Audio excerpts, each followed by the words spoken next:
Cassie's clock's off.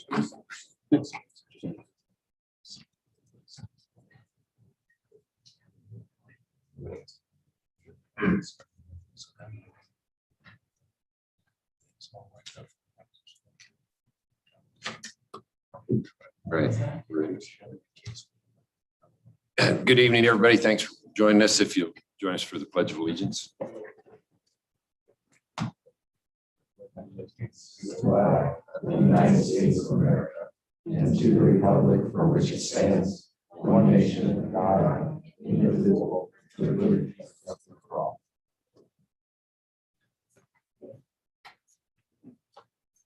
Moving on to item 1.03, approval of the agenda. Move to approve the agenda as presented. Second. It's been moved and seconded to approve the agenda. All those in favor, say aye. Aye. Aye. Chair votes aye and the agenda is approved. Item 1.04 is input from the public. This period devoted to comments by the general public, if any, and discussion of those comments. In the interest of privacy and due process, the public is requested not to raise personnel issues except in a legally noticed closed personnel session of the board. Comments are limited to 3 consecutive minutes. The speaker's time may not be reserved, divided, apportioned, or deferred. No action may be taken upon a matter raised under this item of the agenda until the matter itself has been included specifically on an agenda as an item upon which action will be taken. Is there anybody who wishes to public comment? Seeing none, we'll move on to item 2.01. This is receipt, review, and possible approval of the class size reduction plan application for possible action.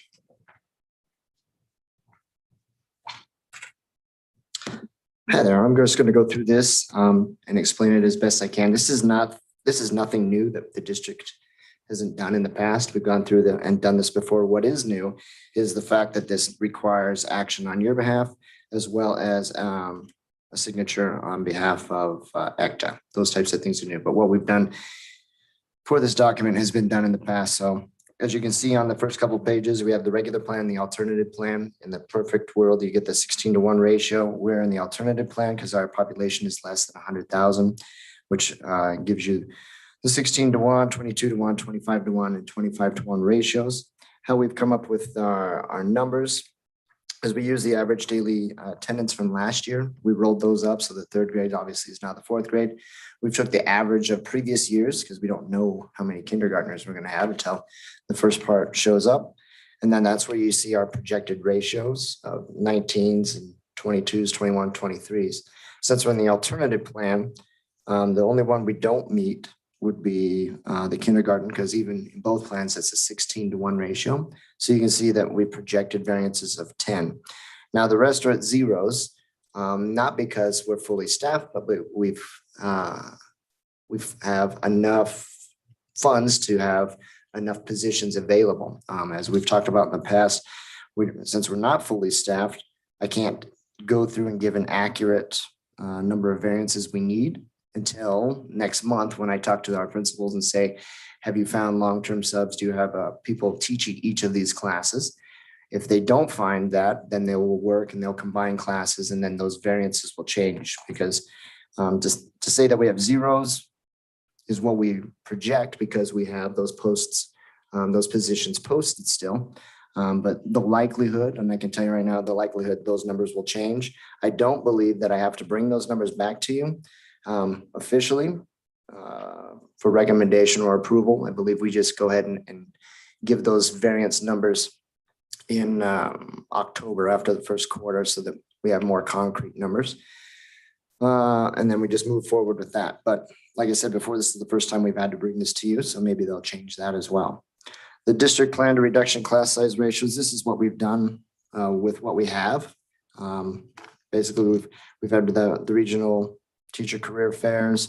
We've revised who we take ARL candidates from. In the past, it was only Great Basin College, and we've accepted ARL candidates from other colleges now, which is increased by a couple. And of course, you can go through and read that long-term subs. We're working on those and complete the quarterly reports for the state. We've done that already as well, so that these numbers are fairly accurate. And moving forward, it asks about how we keep track of pupil-centered funding. It's a little more difficult because, as you can read, that starting July 1st, the pupil-centered funding plans for class size reduction as a categorical grant that is rolled up in the base funding to the general fund.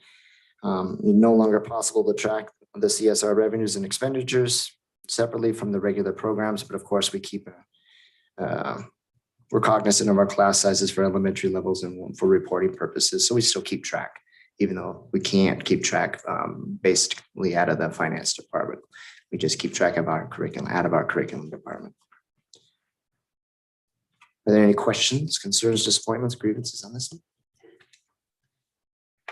A quick question, Oops. Yeah. Cody, sorry, on the variances, is that for the kindergartens, there were 10 variances. So does that mean that we're going to have 10 classes that are exceeding that, or that we have a Correct. variance for 10 students? No, that'll be 10 classes that exceed 19-1.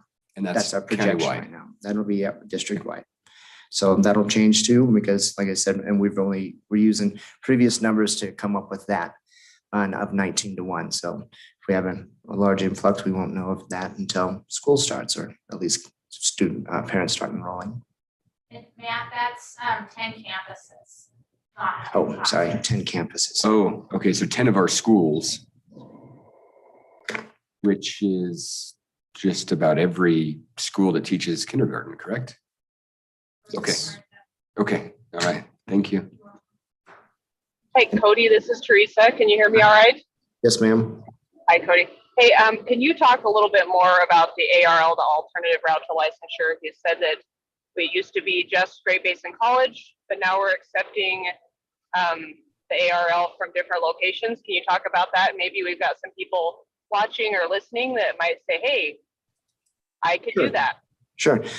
Great Basin College in the past and still currently works with us on various subject matter.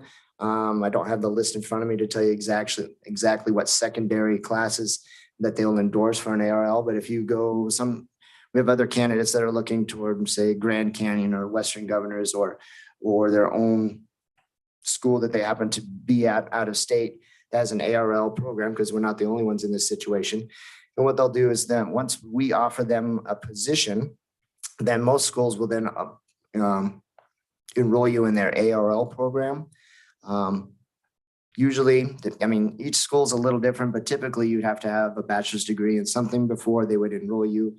And then basically you're taking classes that are geared toward education, curriculum methods, those types of things, while you are teaching a specific class. So if you wanted to have a bachelor's degree in English, but you don't have the teaching credentials to teach English, then we can perhaps give you a secondary English position. Then you'll apply for a license, an ARL license through the State Department of Ed. And then you'll also enroll in, for this example, Great Basin College. And then you can become a teacher, and then you'll have your typical evaluations that you have to, and procedures both with Elko County School District, the State Department of Ed, and Great Basin College to fulfill that. I'll just Cody, chime thank in. you. I do have one other quick question. And CJ, sorry. Is there room in that for someone that say they don't have a bachelor's degree, but they have 20 years of experience in a field? Or do they have to have a bachelor's degree?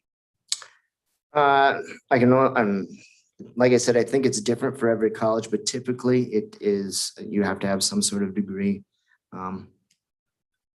So as an answer to that one, Teresa, I think you're probably alluding to like industry based experience. So there are certain content areas that could lend themselves to something like that.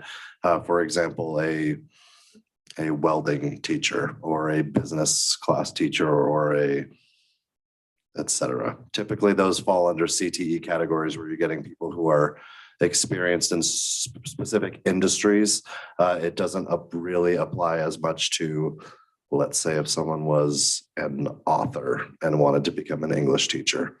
But yes, there are specific routes. However, that does lead me into what what I was going to say before, and that is that as ECSD never has been, nor ever will be a licensing entity, any questions very specifically about obtaining a license from the state of Nevada should be directed towards the Nevada Department of Education. They have quite an extensive licensure website or portion of their website, which does include a comprehensive list of not only institutions that offer ARL programs, but also the specific content areas for receiving a license in those programs. For example, some universities might have an ARL route for special education, whereas another may not. And I could say the same thing about other content areas. So while we are willing from our standpoint here, from our HR technicians and Cody as the HR director, while we're happy to assist people in pursuing those routes, it's very important that any questions and matters pertaining to licensure are driven through Nevada Department of Education, because once again, we do not issue licenses in Elko County School District.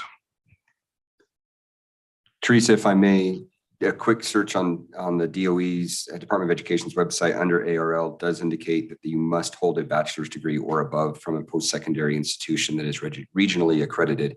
It does not appear to give credit for workforce experience. All right, That thanks, would- guys. I was just hoping we have someone listening that is really wanting to go into teaching and might look at this alternative route so that our class size reduction plan can, we can have less kids in a classroom with a teacher. Thanks. Yep. And something just to clarify, Mr. McCarty and for Ms. Dastrup, ARL is different from if someone were to get an industry-based license. Those are separate routes of becoming a teacher. So yes, in order to do one of those, you would need a bachelor's degree. However, industry-based are slightly different. Again, NDE, they will answer all your questions regarding how to obtain a license in the state of Nevada, since they issue them. Any other questions? With the new pupil-centered funding plan and our cut that we're going to take, it's pretty much going to make this null and void, isn't it? I don't know if we want to have Julia talk on that a little better than I will. So with all the categorical grants that rolled into the general fund, we're still bound by those requirements, just not necessarily all the reporting. So we can't report, this is what we collected in class size reduction and this is how we spent it. Now we just report, these are the results of all the requirements. So the requirements haven't gone anywhere. So the reporting will still be the same. But we won't, we're pretty good chance we're not going to meet that. No, there could be more variances in our reports going forward. And astute observation, Mr. Wines, we as superintendents, especially in the rural counties across the state, have petitioned NDE to not have to do this report because of the futility of it and because of what it means for us. But at this point, I believe it is legislatively required. And so whether that gets changed in the future remains to be seen. At this point, it's very much a formality of what we're doing with what we've got. Pretty much. Like it would leave open for liability if you can't with the states. I'm just thinking of my word. Yes. Can't meet what the state standard is, that parents could try to hold your feet to the fire over through a lawsuit or some other avenue. Yeah, I don't think that would happen. They could give it a shot, but I don't think there wouldn't be much of a, at least not against us. Since, Be against the state.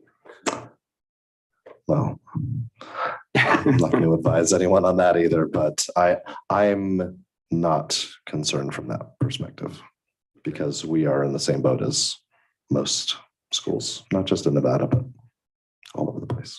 nationwide. Mhm. Yep, class sizes are always an issue.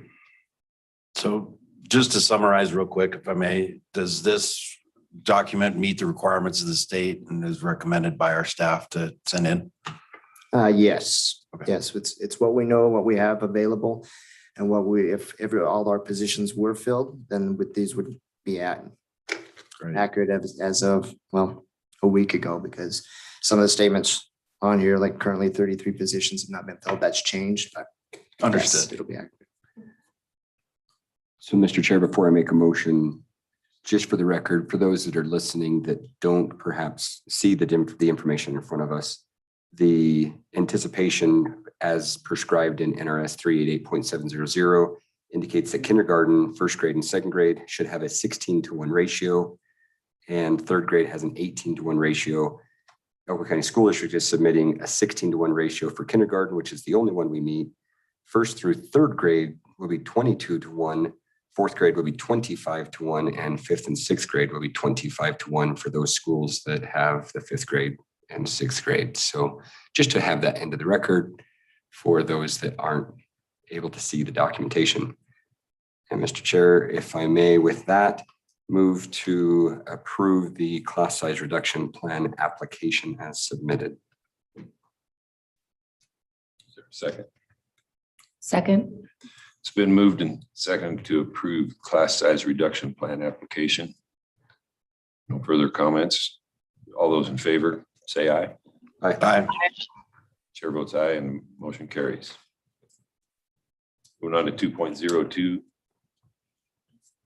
Receipt, review, and possible approval of guidance on a 5-year capital improvement plan pursuant to NRS 354.5945. I will introduce that one and entertain any questions. So this is a yearly process as well. It serves several functions. One is to just keep people informed about the capital improvement plans and needs that we have. Obviously, we're in a, well, I was going to say funny. There's nothing funny about it. We are in a situation where we, someone could just say, well, just submit something with nothing on it because we don't have any money to spend. But that's not how these are done. We project capital improvement needs. And so what you'll see on there is we have very specifically for FY 22 and 23. So that first column of expenditures, those are projects that we are working on, mostly, as I mentioned in a previous meeting, kind of required upgrades, whether it's fire alarm systems, ADA upgrades, safety issues, that sort of thing. So those are for FY 22-23. Now this this 5-year capital improvement plan is part of the next agenda item. You'll see that it is the last page on that item, but it goes into our debt management plan. It's a required element of the debt management policy. And so our advice, because I did discuss this extensively with Marty Johnson, who some of you may recognize the name, but he assists us with filing this with the state. And his advice was, he's very familiar with what our capital improvement situation is. And he said, well, what you should do and what we have done is this year we've kind of fleshed out pretty much what we want to do. And then he said, and for the subsequent years, you put in projects that you would like to do. We understand that money won't be there for sure for next year or the one after that, but moving forward after that, if funding were to be secured again, then those are projects that we would like to move forward with. There's nothing final about anything in this. It is simply a projection of projects that need to be done and how much they would cost as of our last notice. And like I said, yeah, it's part of our debt management policy, and that gets filed. I don't remember the exact date, but I want to say it's by the end of August, somewhere near the end of August is when that gets filed. So questions about the document itself, if you have any. So based on the results from MGT later, as those come in, it'd be okay to change this if if we decide to, I should say. Yeah, we can adjust this whenever we want. As far as for the purposes of the debt management policy, what we submit in August will be what we submit for that policy. But certainly the information we get from MGT at the conclusion of their process in November, December, that would inform us as to maybe the next 4 columns on there and what we, maybe we say, okay, based on community feedback or other needs, X project is going to get pushed and maybe something else comes to the forefront or, but yeah, that would be adjusted. We do another one of these every single year. And certainly, as we've told the public, we are seeking their input, and this document and of course the stuff from MGT are vital in showing needs that exist in order to hopefully in the near future secure funding again. Great, thank you. Mhm. I wholeheartedly endorse that people should be accountable and should find their own information that we are very transparently providing. However, with that said, reading it into the record for fiscal year 22-23, project 1 is the Spring Creek natural gas conversion at 195,000 roughly. And please keep in mind that these are not written in stone. They're just estimates.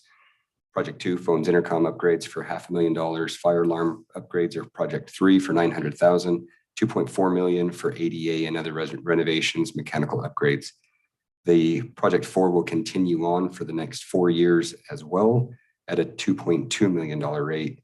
Spring Creek High CTE labs at 2.4, Northside gyms and classrooms. Backing up just a minute, project 5, which is Spring Creek High CTE labs, would be the 23-24 school year, 24-25 school year at just under 4 million would be the Northside gym and classrooms. There are 2 other years in there that folks can look at, but that gives a 3-year project picture of what we are looking at. And that essentially represents the remainder of our capital improvement funds. Those 3 years that you read, that chalks out to just about $14-15 million. So again, none of this is a hard, fast commitment on all that money. Obviously, if other more pressing needs occur, then maybe another project gets put off to the side. Those ADA, other renovations, mechanical upgrades, as you noted, that is a reoccurring situation, and that has been the case and will continue to be the case because there's always a need to upgrade your facilities so that they are ADA compliant, and as long as we are making progress towards being compliant, then we're okay. If we sit out a year, that's no longer making progress, in which case we are no longer being compliant. So we always have to continue to update our facilities so that they are compliant.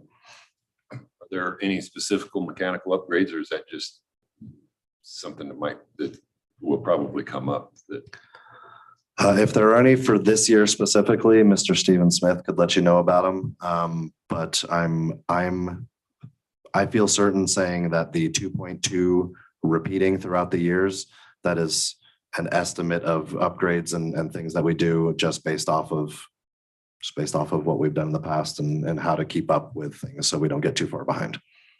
One of the projects that's set in stone right now with the Adobe's boilers, they're at the end of their life cycle. So right now we're in phases of getting project specs for that, and then it'll go out for design.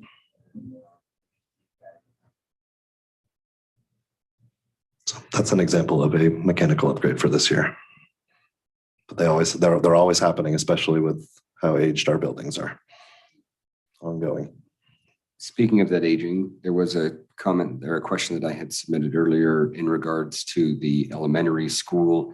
In year 25-26, a new elementary school in Elko was put onto the capital improvement plan at a cost of $58.7 million.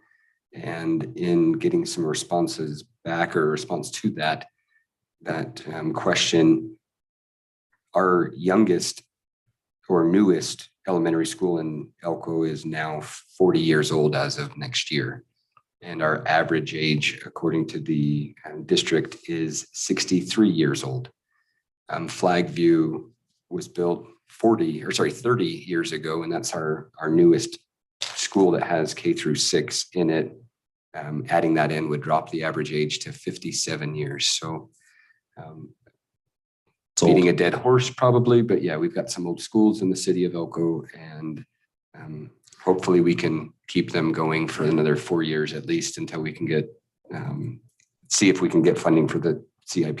So I appreciate the information that was provided by the district on the age of our buildings. So that was a nice segue. Thank you, sir. You're welcome.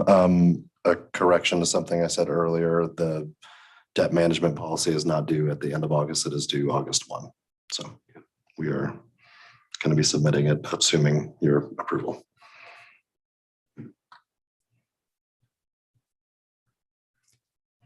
Mr. Chair, if you'd like, I'm happy to provide a motion that we approve the 5-year capital improvement plan pursuant to NRS 354.5945. Second. It's been moved and seconded to approve 5-year capital improvement plan pursuant to NRS 354.5945. All those in favor say aye. Aye. Chair votes aye and the motion carries. Item 2.03. Receipt, review, and possible approval of 2022-2023 Elko County School District Debt Management Policy pursuant to NRS 350.013.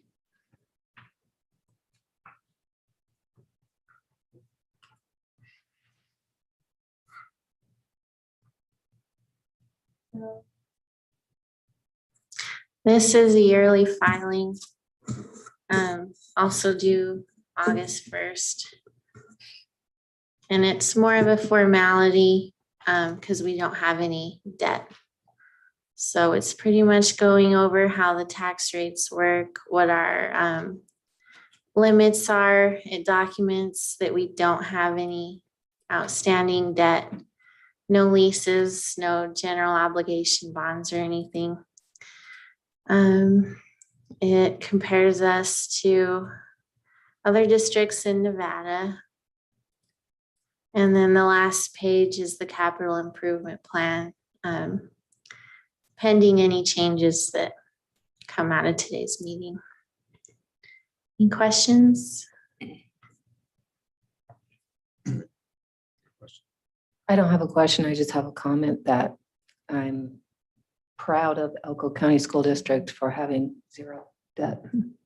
Because if you look at some of the other counties, they can't say that. So, and that's been that way as long as I can remember. So, Yeah, a lot of districts would use bonds instead of pay as you go. So, And speaking on bonds, am I understanding this correctly? On page 6 of your presentation, the available general obligation debt limit is $382 million for Elko County School District. Yep. So we can theoretically go out to bond for $382 million. that's our legal limit. Yeah. Great. So legally, we can have $382 million in bonds out there that the taxpayers would be responsible for. We'd have to do it responsibly and show that there's a funding source to pay it. Great. Yeah, it would Taxpayers, need- right? If we Like didn't any have other a- government debt, yes. Okay, all right. If pay-as-you-go didn't come back, we would no longer be debt-free. I just want to make sure I'm understanding that correctly. I'm playing the role of Josh tonight. Thank you. You'd be so proud.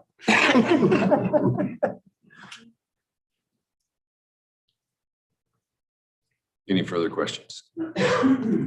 Not here. I'll go ahead and ready for a motion if there's nothing else. Yep. I'd go ahead and make a motion that we approve the 2022 and 2023 Elko County School District Debt Management Policy pursuant to NRS 350.013. Second. It's been moved and seconded to approve the Elko County School District Debt Management Policy. All those in favor, say aye. I Chair votes aye and the motion carries.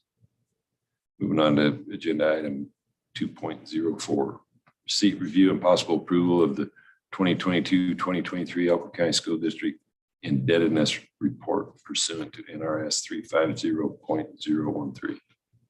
So this is the same thing, another filing showing that we've updated our debt policy, which was the prior agenda item. We've updated our capital improvement plan, and we document that we don't have any new debt. And then just showing our zero balance. I'd like to echo what Susan said. Page 3 of your presentation on this particular indebtedness report, schedule 5-year debt service requirements as of June 30, 2022, show big fat zeros all the way across for the next 5 years. So previous boards and previous support from the community led to that. So I appreciate that. And I realize that both of these documents took your time for no reason because we had nothing, but I appreciate your time in there. And because they're big fat zeros, I'm happy to make a motion to approve the 2022-2023 Elko County School District Indebtedness Report pursuant to NRS 3503. I'll second it. It's been moved and seconded to approve the 2022-2023 Elko County School District Indebtedness Report. All those in favor say aye. Aye. Chair votes aye and the motion carries. Thank you. Agenda item 2.05, receipt, review, possible approval of contracting with Qualtrics LLC for employee engagement advisement and survey management services for employee retention purposes. Contract through July 31, 2023, not to exceed $50,000. I will introduce this one. Normally, this is not the type of item we would find on one of our board agendas because it doesn't typically need to be. However, in this instance, Qualtrics, I don't know if any of you are familiar with Qualtrics. I know Jeff is going to be because of his love of the Utah Jazz. So they're a sponsor of the Jazz. We haven't decided on that love. Okay, they're getting rid of Donovan Mitchell. They might be losing Jeff. In any case, Qualtrics is a very well-known entity in the world of not just surveys, but just data management in general.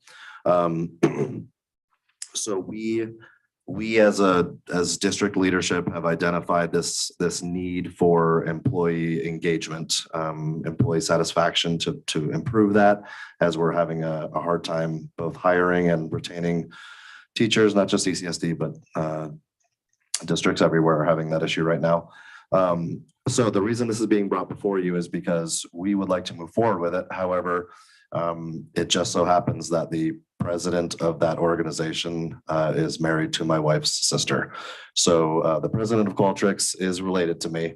Therefore, we are bringing this before you for an impartial approval so that there's no conflict of interest with CJ being related to the president of Qualtrics. It's a weird scenario, but that's why this is on the agenda. I'm happy to answer any questions about what we intend to do with it and that sort of thing, but we're seeking your approval to move forward based on whether you agree or not that there's a conflict of interest. If we didn't choose this company, I don't think we'd find a better company. Just looking, that was just kind of looking out there on the internet, comparing it. There really isn't much of a comparison to other companies. That's obviously my opinion. So you're probably right. Yeah, they're phenomenal. And I say that impartially. They actually have a huge suite of K-12 things they can do for us. Our employee evaluation system can be run through them. There's all sorts of stuff that we can run through them. This is a little bit of a test drive to see how we like their product and how it benefits us. Often a lot of what we have results in us doing more work on top of it, trying to utilize the data, and Qualtrics is very good about presenting it to you in such a way that saves you time in that aspect. So Ray and I have been looking into this for a little while now, and like I said, a little bit of a test drive to see, hey, are there more elements? You know, if this is very efficient and effective, do we then start to bring other elements in there that could help streamline work from a district level through Qualtrics. So you're right. It's a very, they're a very good company and program. I can't bet my life on it, but I'm pretty certain when I worked with Marriott, both Marriott International as well as our Lodging Dynamics hospitality management team for the hospitality group, Qualtrics was used, and yeah, I think it's a good quality company. I see no reason not to go this route. I think that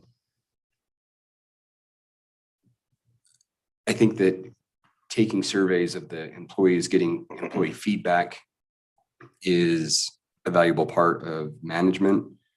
How formal it is kind of up, I think, up to the organization with 1,000 employees. Having something automated or at least run outside of a simple piece of paper on rate us a 1 through 5 works well. I hope that the employees recognize that this is an investment in them. This is an attempt for us as a district to make sure that we are hearing what they say, because only through knowledge can we make changes. And one of the, I know this for a fact, one of the employee engagement surveys that I did do at the hotel was an anonymous survey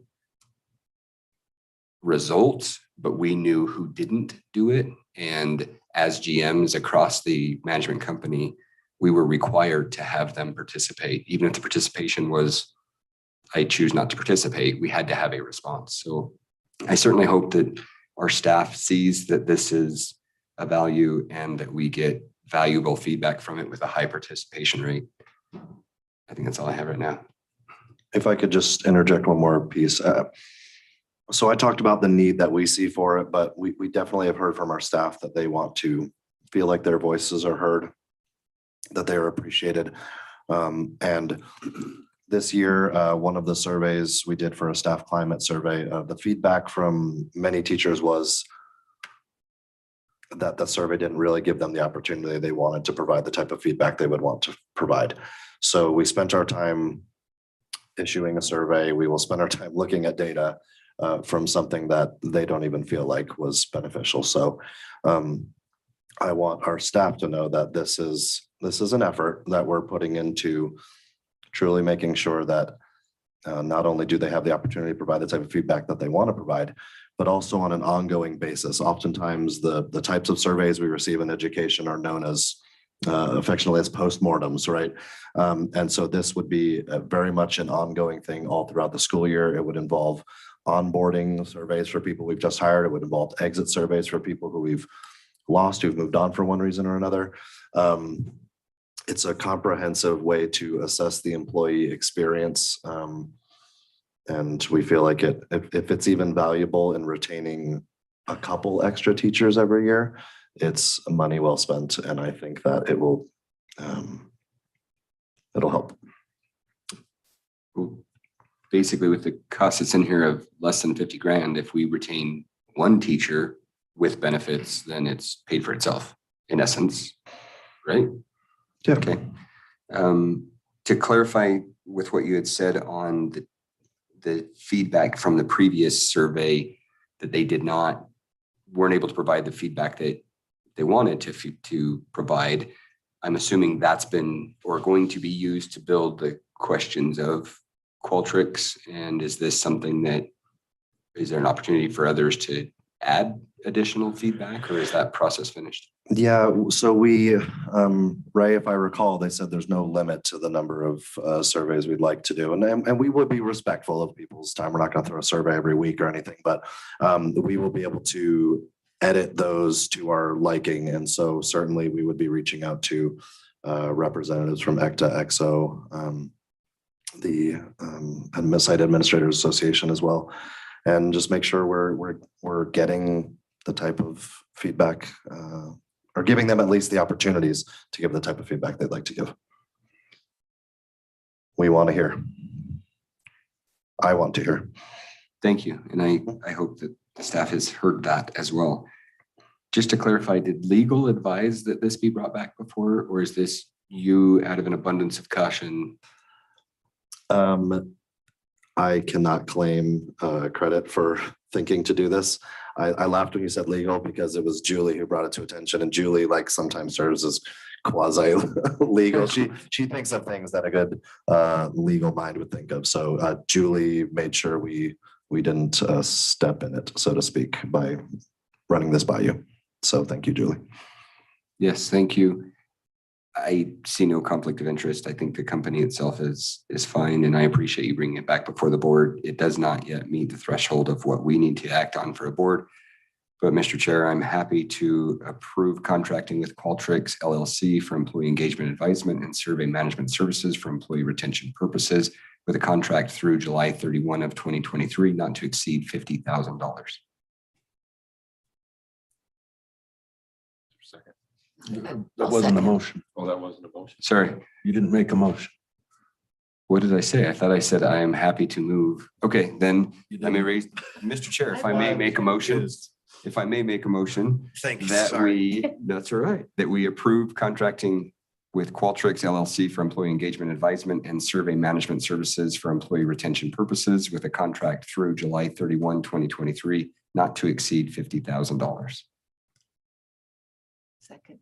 It's been moved and seconded. And I'd much rather have a clear motion, so thank you. Could I just make a couple comments? They're just comments, just in case people are wondering, like I was. I noticed there was a task force for Nevada teacher recruitment and retention, and they want to do a lot of the same things after further reading, of course.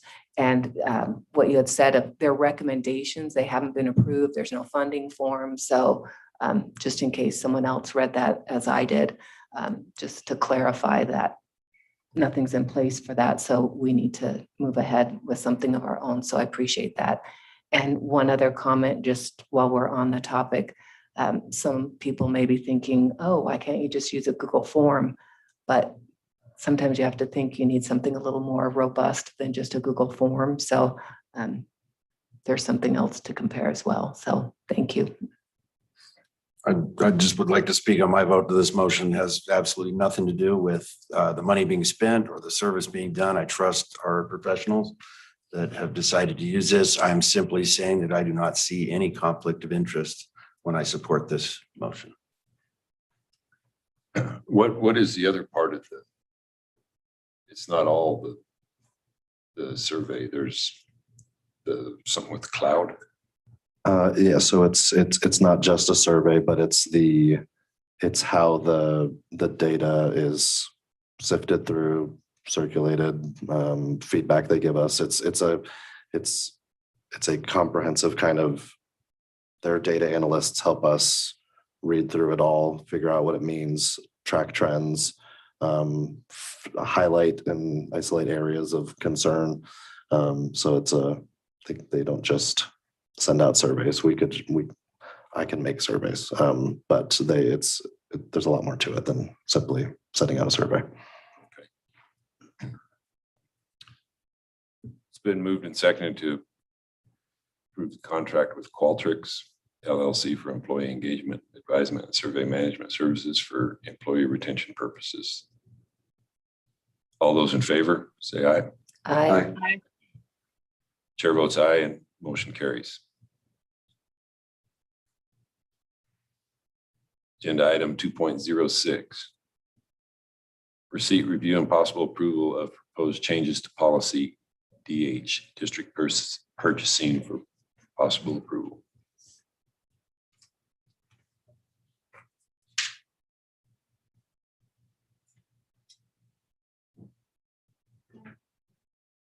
I didn't pull that one up. So we augmented that policy about a year ago. And we found more changes just to kind of outline the procedures of the requisition and purchase orders. They make sure the budget's there, they make sure it's approved, and that we don't have to pay legally. The district doesn't have to pay if somebody does unapproved, unauthorized purchases. So that's what drove today's changes.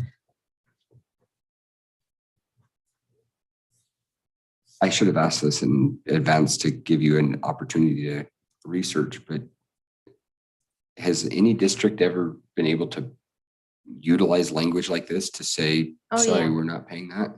So we do Yeah. have Nevada case law that this is good.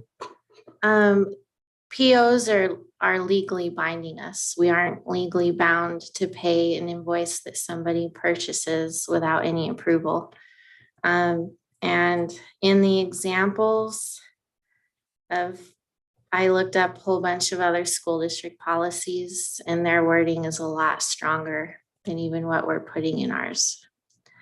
They break out that the first two may be violations or a warning, the third is a write-up. And the expense can be the employee's liability. But, we try not to start with that. We've been contacting vendors, reminding them, you need a purchase order before you sell all this stuff to us, so. Okay.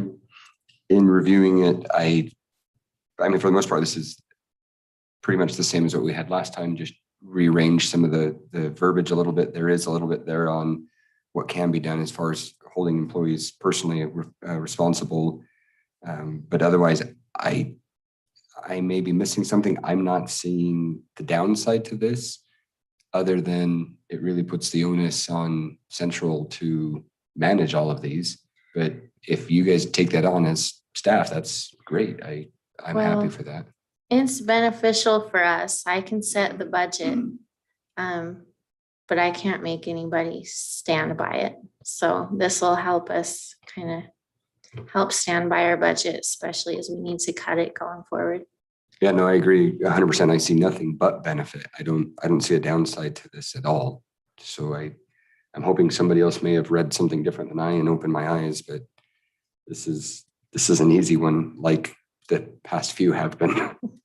I appreciate seeing the red line is something I like. When I was in the poker business, they would come out with rule changes, TDA rule changes every year, and you get a red line edition to be able to see what changed, not just comparing the new to it. Made it much easier. So that's nice being able to go through that. And yeah, I cleaned up everything quite nicely. So no issues here. What's the flavor of the board? I just keep making motions just to keep moving through the agenda. So well, happy to make a motion. Jeff, I'm going to make a motion that we approve the proposed changes to policy DH district purchasing. Second. It's been moved and seconded to approve proposal changes to policy DH district purchasing. All those in favor, say aye. Aye. Aye. Chair votes aye and the motion carries. Thank you. I know the first thing you're watching on YouTube when you get home.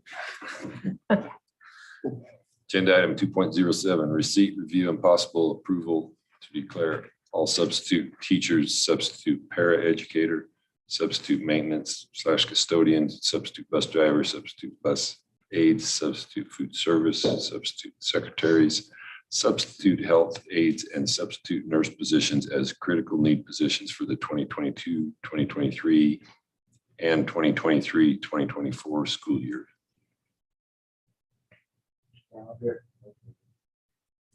I'm here to offer any clarification that you might need, but if you'll remember from last year about this time, we declared critical needs for counselors and special ed teachers. This is similar for our recent retirees to fill these needed positions as substitutes.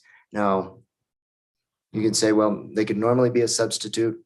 Let's say a teacher, for instance, can still be a substitute with their current license if they've retired, but they usually have to wait. They would have to wait 90 days until that. This critical needs doesn't waive the 90 days, but it brings it down to 30. So then those individuals can collect a retirement check, basically showing that they are retired, and then they can start becoming a substitute in any of the listed professions that they qualify for. I think we have, we've submitted a letter with everybody's name on that. We need to submit letters with each individual letter with each individual retiree to PERS so they can keep track of it. I think there's about 34 recent retirees that could possibly fill any of these positions if they choose to, or which ones they qualify. That's up to them. So the plus side to this is that it makes it easier for us to get qualified teachers in the classroom, correct? Definitely. Yeah, definitely. I mean, we still have to wait 30 days, which is a bummer, because a lot of times these new teachers that may need mentors or guidance, they need that within those first 30 days, but at least now we don't have to wait 90. So Is there any downside? Is there any additional cost to using retired teachers versus no, is it going to cost us anything? it's going to cost the extra? same. It's the benefit is we have more subs. That's the benefit. Thank you. Cody, correct me if I'm mistaken, but previously there was also an issue with PERS and that retired public employees coming back could only earn a certain amount before they were penalized by some degree. And you Correct. indicated they could keep drawing a paycheck, but this also Also allows- waives that. So yeah, these teachers can keep subbing as much as they can. I believe that hers limits somewhere around in the 20s, but if they keep on going past the 23 of them, somewhere in that, I've got it on my desk. That limit that hers has put, it's waived, and they can just keep on going, just like our counselors and our special ed teachers did last year. Great. Just to clarify, it's 27,286, Perfect. Thanks. just to help you out there. Thanks. Got a good crew today. I know they get they're fast. All the way around. I've had it in my phone since I retired. So, and I updated it since they've updated that amount. It used to be a little lower, so. Nobody has anything else. I'll make a long motion. I would move that we approve to declare all substitute teacher, substitute paraeducator, substitute maintenance custodian, substitute bus driver, substitute bus aides, substitute food service, substitute secretaries, substitute health aides, and substitute nurse positions as critical need positions for the 2022, 2023, and 2023, 2024 school years. Second. It's been moved and seconded to approve agenda item 2.07. All those in favor? Aye. Chair votes aye and the motion carries. Two point zero eight, receipt, review, and possible approval to apply for AB 495 American Rescue Plan ARP, addressing the impact of learning loss and closing funding gaps.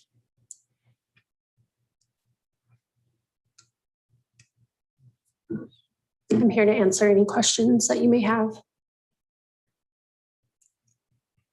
Cassie, I apologize. I should have, again, provided you a little bit more leeway or a little bit more lead time, I should say.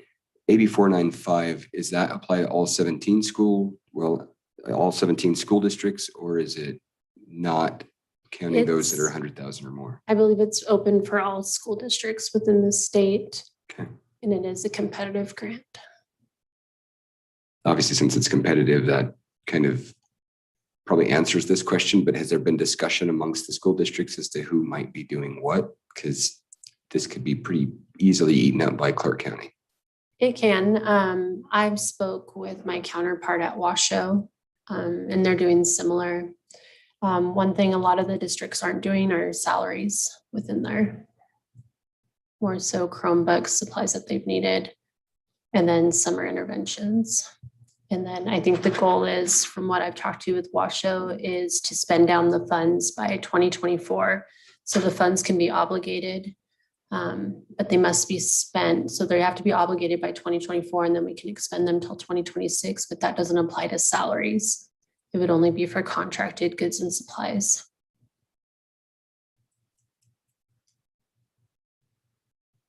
And the NWEA PD pending means, I didn't have the quote when I initially put the budget together to get it to Cassie. So that right now, I believe, was $78,000 was the quote, and that's for a map testing PD, and Candace and Ray would have more information about that. and the paper online tutoring, will you remind me? We have it now, so We've what paid currently for it? purchased it out of SR3. So we're asking for an additional 2 years out of here. Okay, thank you. Yes, and we would, like I said, that NWEA, right now we have 52,000 budgeted for it. But after a discussion with Washoe and with Julie, we would only be able to pay the salaries for about a year and a half. So we will have some cost savings there that we would move down to the NWEA PD to be able to cover that full contract. Okay. And so those cost savings would come from the first two line items there, school improvement director and school, summer school certified staff. Correct. Okay. Yes, we'd have to expend the salaries by December 2024. And this would also reimburse is probably not the right word, but this would, for lack of a better word, reimburse the district for the retention bonus that was already paid out, or is this an additional retention bonus? This was thought to be an additional. We've already used ESSER funds to pay that first round. With this one though, since the project is learning loss, we don't really have much justification to pay like our classified stuff, like in central, or let's say our custodians. Would be more so for like the teachers and paras that are face-to-face with students. Okay, thank you. Any other questions? Mr. Chair, move to approve the application for AB 495 American Rescue Plan ARP, addressing the impact of learning loss and closing gaps. I'll second it. It's been moved and seconded to approve the application for AB 495 American Rescue Plan ARP, addressing the impact of learning loss and closing funding gaps. All those in favor, say aye. Aye. Aye. Chair votes aye and the motion carries. Agenda item 2.09, receipt, review, and possible approval to grant Anthem broadband easement for placement of teleconnections network cabinet on Elko County School District property. My only question was when they were going to do it, just because I didn't want them to be doing it like the first day of school or, something where it's like, oh my gosh, we don't need more traffic there. Yeah, so I'm in contact with Horak Engineering. And they said that they would work with our schedule. The plan is if we were to approve this easement, they would hope to start in the next 2 weeks, depending on permitting. But to accommodate the school schedules, they're willing to do whatever it takes. Okay, thank you. So Stephen, I've got a question on this as well. Do we have anything as far as in this approval that if they happen to damage or cut or otherwise cause any issues with something we currently have buried, whether it's a sprinkler line or anything else, that they would financially bear the burden of that? I can add that in, and I think that they are willing to accept those responsibilities. Okay, I think that's an essential element, just knowing, I know they're coming in trying to bring a good service to the community, but they've also not been super careful in what they've done. And I don't want the district to have to bear any of the financial burden of anything that is damaged if, as they bring that line in. Okay, pending your guys' approval or disapproval, I will convey that to them as well within the contract. Thank you. I apologize. Let me turn on the microphone. Is there going to be concerns with access to this cabinet? No, it doesn't impede any of the walkways to the school or on school grounds. It's kind of in a back corner in an area that we don't utilize for school activities. If they need access on weekends or something, are we going to bear the brunt of that? No, it's outside of the gated area next to Frontier's telecommunication box as well. So it's kind of an area where a bunch of utilities are at right now. So there's already existing easements for other companies in the Right. same location. This is another formality, Yes. basically. But yeah, with covering our butts though with the. Is there a reason that we need to get permission from the other easements? No, I don't believe so. I can find out, but Okay. Similar to what I had before, I'm not seeing a downside on this. I mean, it's not costing us anything. It's not necessarily making us any money, but I think for the good of the community, I don't see a downside. So if somebody has a downside, if you could let me know. Great. Mr. Chair, I move that we grant Anthem broadband easement for placement of teleconnections network cabinet on Elko County School District property. Is there a second? Can we add in what Teresa was talking about, or do we need to? I'm happy to amend the motion. So if I may start over and supply a new motion. Motion to approve, or sorry, motion to grant Anthem broadband easement of placement of teleconnections network cabinet on Elko County School District property, providing that any damage incurred is borne by Anthem broadband. I'll second it. Teresa, does that capture your thoughts? I think so. I think that captures it as, yeah, as long as any expenses incurred are borne by them. Thank you. Thank you. It's been moved and seconded to approve to grant Anthem broadband easements for placement of teleconnections network cabinet on Elko County School District property. All those in favor, say aye. Aye. Aye. Chair votes aye and the motion carries. Agenda item 2.10, receipt of quarterly update reports for possible action. So last month we did our quarterly update, but we have some updates to our update. So number one, Stephen has some updated information regarding one of those items we discussed last month, and then never wanting to leave Mac out. Mac was gone at a conference during that meeting, and Mac has some things to cover as well from a IT perspective. So since Stephen's already standing there, I'm ready to go. We'll let him give you his update, and then we'll move on to Mac. yeah, so I guess I just wanted to give you guys an update. The original number that I had presented to you for the CTE labs in Spring Creek at Spring Creek High School for the meat lab, the original design at the $7.5 million was based off of a larger project design than just the meat lab. It was a meat lab and diesel mechanic shop. So we've condensed that, got professional opinions based off of square footage costs in the local area. As of right now, those, as you guys all know, are rising as we speak, maybe in the future in the 2022, 23 years. They may come down, but the project design right now with that square footage on a pre-engineered building and the remote lot where the CTE lab would be located is $2.3 to $2.5 million. So $2.4 million.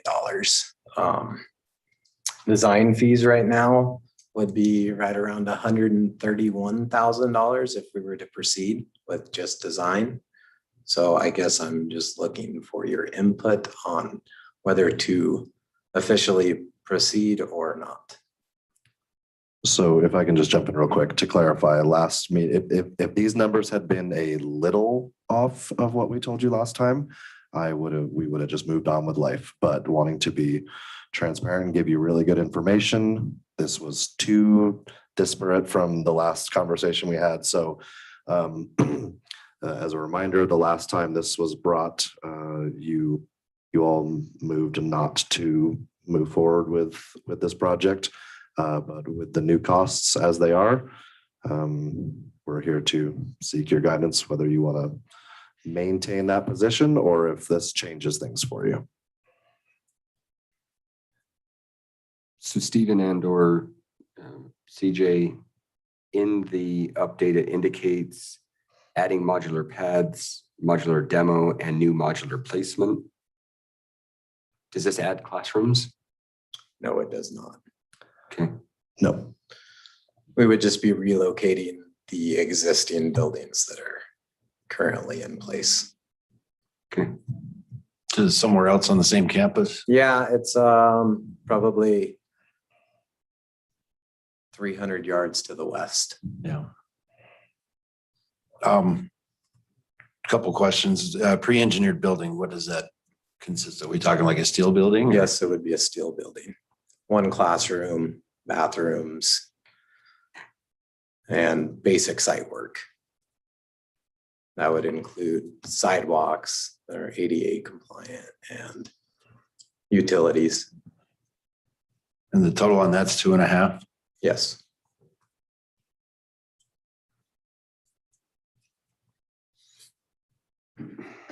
Is 131,000, that seems high for a steel building with a classroom in it. Yeah, 131,000. Those are just estimated architectural and engineering fees. But typically we see prices from 6% up to 14%. These are based off of lower numbers. So it's actually fairly low. It's in the lower category of architectural and engineering fees. Just to give you guys- Typically those, if you correct me if I'm wrong, but those fees for the design are typically just a percentage of what the total cost of the project is. So the project is roughly a third the size of what we thought. So therefore the design fees are roughly a third of what we told you the last time Yeah, we around. came down from what, 7.5 and 400K Mhm. around there. You got it. Yeah. So it's consistent with the person, the ratio, I guess, of what we had the last time around. It's just lower because of the nature of the building now, as opposed to the larger project. Yeah, I would echo what you said, Ira. I don't know if people just look at a school district and see dollar signs, but that for a 4,800 square foot building is just a lot of money. A lot of money for an existing site that's, you're not really gonna have to go too far for utilities or anything like that. Unless- Prevailing wage kicks in and all the other fun stuff that our Yeah, legislature is wonderfully supportive of on school districts and other government agencies. Yeah, there's, just to give you guys an idea, there's other projects that are in town right now of the same magnitude. They're right at $400 to $440 a square foot. Moving the modulars and construction, that brings like the project to around 2 million. And then also furnishing the building and topographical surveys, soil, geological reports, things that we're required to do. What would it take to just weld all the modulars together? Can we get the shop glass out there? Yeah. That's right. Yeah, exactly. Yeah, use student workers. Student labor. There we go. Student laborers. That's not illegal or immoral or anything, right? It's workforce enhancement, right? It's workforce learning. Mr. Chairman, would you accept a public comment for a moment? Yeah.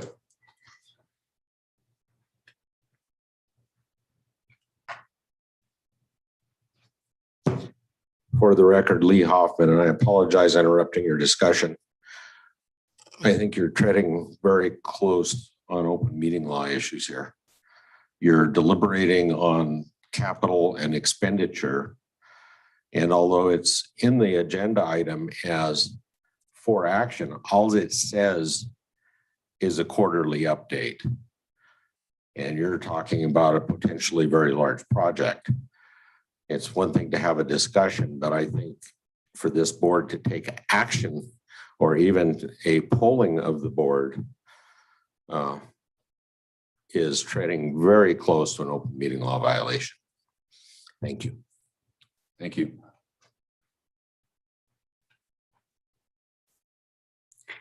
Is the last time talked about teacher that retired and they weren't going to be able to fill his position and there was some empty classrooms. To any more done on that? Come again on that one?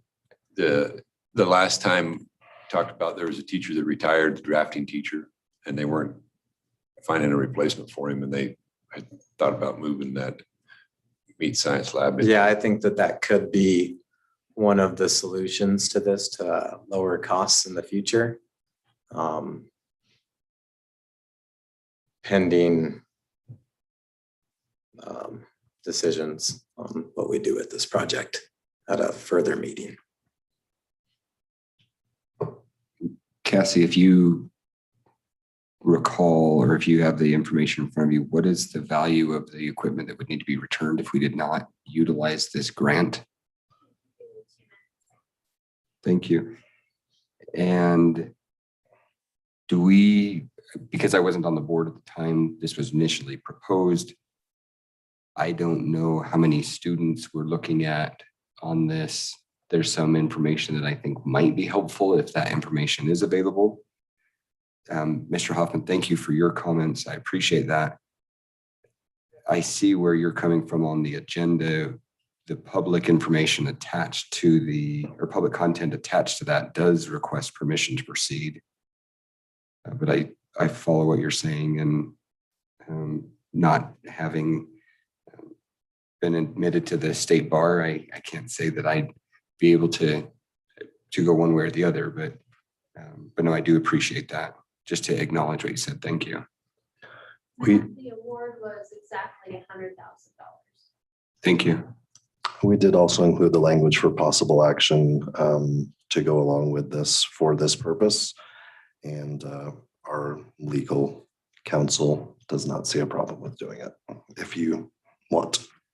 Thank you. If I may, I've just got the agenda here and there's no attachment. That's why I said that. I've had the agenda open all night. Most items there's an attachment, and I don't see any attachment.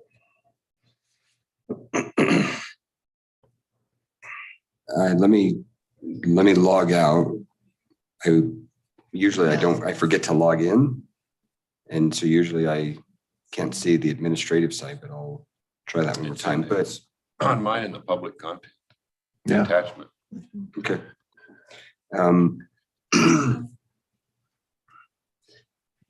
So I've had a number of people discuss this item with me in the past year or so. I apologize. No, thank you. In the past year or so, I've had a number of people that have approached me on this. Most of them are in favor of it, but they're also close to the subject and close to the issue. I have had one that has visited with me a multiple number of times to say, how many students is this really benefiting, and is this a good amount of money that we should be spending based on the number of students that might be going through? I don't have that information. I don't know how many students this may be going through this program, what this benefits for our local community. I will disclose that within the third degree of consanguinity, I can never say that well enough, that yes, I had family members that did own meat cutting business, a meat cutting business. They've since given that up. However, that's neither here nor there, other than saying that yes, this could be quite beneficial for the community if that's a market that's needed. I heard rumor of a potential meat packing place moving into the county. This may be helpful for that. I like the idea of it. I like the idea of CTE. I wholeheartedly support CTE because I believe that in today's society, we need skills for our students that give a pathway beyond academics. And that's not to say that CTE is not academic. There are some exceptionally talented, as we've seen in awards presentations, some exceptionally talented academic CTE students, but I really embrace CTE.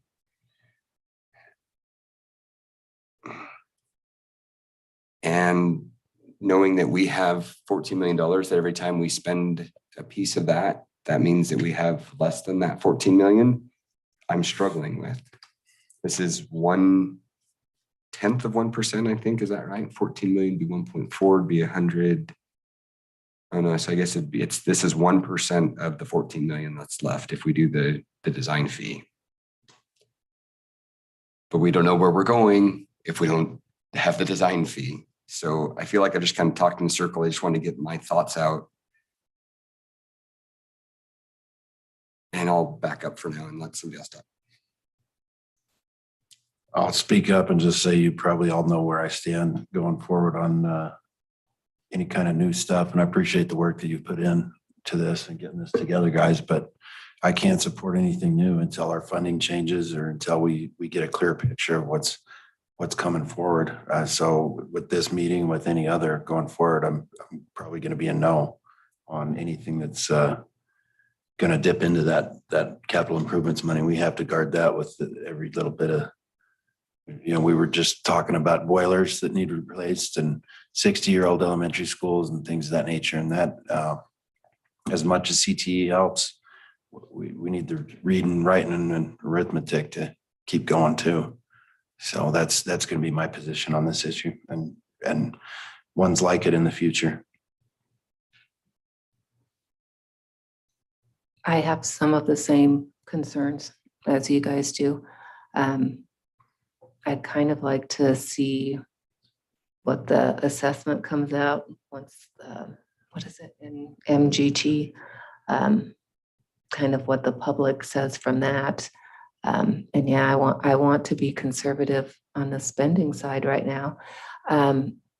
Maybe it's been said and I don't remember. I'm thinking it might be before I was here. I would like to know how many students does this benefit, and then possibly over time. That's a concern of mine too. And I'm with Matt that CTE is great. I'm not opposed to that program at all. Just like Jeff said, there's concerns, and I do appreciate your time and effort in this. What would it take to, oh, sorry, go ahead, Teresa. Okay, thanks, Matt. I say I will speak on the other side of that. I think this is something that could greatly benefit our community. If we do have a packing plant come in, we would have students who would be ready for employment and would keep people in Elko County. I do understand also wanting to be conservative in how we spend right now. And maybe we ask for some more details to come back before the board on, number of students it would affect and all of those things that everyone has asked for before we reject the idea of continuing this project. Because I do think it's a project that will benefit not just our students, but Elko County in general, looking at potential food shortages and, issues with packing plants around the country. I think this is a good route to prepare our students as well as have benefit for the community. So if the board doesn't want to go forward with the design fees right now, I think perhaps we ask for additional information to come back to the board so we've got more details to make a more informed decision before we say yay or nay. I have already made a note to get those numbers for you, so I'll get them back to you. I would also like to know, because there has been talk about Elko doing a meat packing plant. I forget where they said it, they were thinking of. I'd like to know more information about that as well. Like, can it be a project we join forces, or, I don't know, because I don't know how all that works exactly. So more information would be great. That's a private Okay. outfit. They're about building a facility in, Sino. Oh, okay. Strictly a beef processing facility. Okay. Thank you. And I'm totally in favor of this project, but I'm also want to put the brakes on spending money, and I'd like to see you look into, those other classrooms that might be available. We come bring this back again with more info on the students. I'm involved in this world every day, and I the shortage of qualified people to work in these plants that's why you pay $19 a pound for a T-bone at the grocery store, because there's a bottleneck at the processing into this industry, and this would definitely help that. But also, I think we need to guard that 14 million too with. So Stephen and I will get together and discuss pursuing those other options and get you that other information as well. To the information, can you also look into or get information back from Wells on their program? Because they have an ag program that's similar to this, correct? Wells High School? Yep. I'm sure you probably have that information. I'm relatively familiar with the program at Wells High School, yes. Okay. What type of information specifically are you asking for? How many students go through that program? What's the success rate? What's the hireability rate afterwards? How long the program's been there? If we've had any graduates that have been able to go into the workforce. I think that gives a pretty good just overview, just to be able to talk to the success of the program. I think that would work. It's been very successful. I trust your judgment. I'll tell you right now. Great. But yeah, I get you more specifics. The illustrious Don Norda, I'm sure will be happy to share. Great. Thank you. Mr. Chair, I don't know that we need to take formal action to table this, but I certainly would not like to see it killed as that's just my input. I hear what Jeff's saying. Yes, we do need to guard that 14 million, but I'd like this to come back before the board.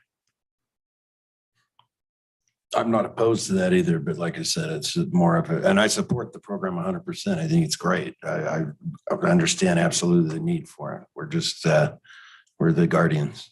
We're the guardians of the purse, and right now it needs guarded. Is it possible to join forces with, I don't even know, sorry, some company, Simplot? something that they'd pay for most of it or something?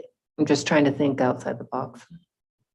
It's a Where great they could have idea. that, but we joined forces. I've talked to a couple of people and brought some things to Cassie, but we kind of hit a dead end. Okay, Grants that could fund that. okay. Thank you very much for your work. I do appreciate it. Yep. Where no action needed. All right, thanks, guys. Thank you very much, Thank Steve. you. The consent agenda, item 3.01. Yeah. Mac. Hold on, we got it from Mac. Oh, sorry, Mac. Okay, I just want to give you guys a quick update on where we're at as far as some of the E-rate projects go and where we're at on Chromebook status and things like that. So with the E-rate for the fiber, for Flagview, for Windover, and for Wells, it is in USAC still reviewing it. It's in the final stage before they approve and release the funds. So that's where we're at on those three projects. Replacing the wireless in the schools themselves, the Wi-Fi, that has been approved, and I'm working with CDW to get that equipment ordered in here so we can install it. My team's currently working very diligently to get 5,000 Chromebooks pulled and replaced with new ones. The 5,000 that we're pulling are no longer supported by Google. We're not going to be able to do testing and keep the OS up to date and things, so we had to pull them. I ordered half last year, and the rest this year. They're on their way. They should be here in a few weeks.